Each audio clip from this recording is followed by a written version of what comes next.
now in terms of regional differences.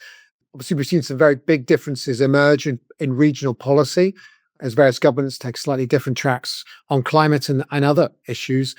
I wonder whether, on reflection, you think that that will increasingly be reflected in signatories. You'll see increasingly regional differences among how institutions approach responsible investment more broadly.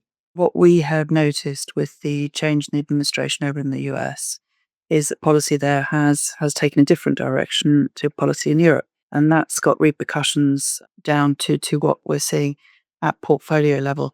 And what we've been very strong on through our engagement program is to try and bring clarity to where and how what a manager's approach is. So the PRI is being brought out the pathways, which I think will go a long way to helping trustees understand the alignment of where their investment manager is. And the ICSWG have also come out with a tool, the alignment tool, to help understand that alignment as well. So I think that's the first step, because they are very different. The global managers who are trying to navigate a global client base are having a very difficult time. And unlike European managers, where they might be prepared to have a sort of sustainable culture at firm level, global managers are delegating it down to product level. And it's understandable. They just have to be clear that's what they're doing.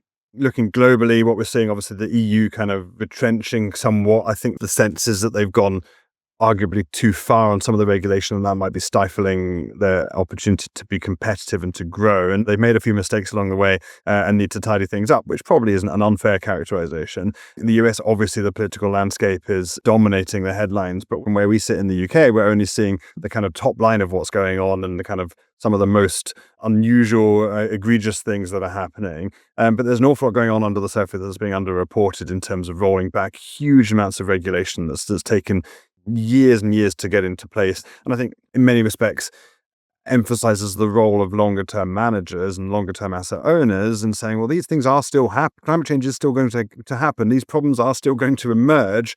We can't just, because regulations changed, kind of forget about that fact. We've still got to take it seriously, maybe got to take it seriously on our own rather than with the government support, which arguably is working further and faster.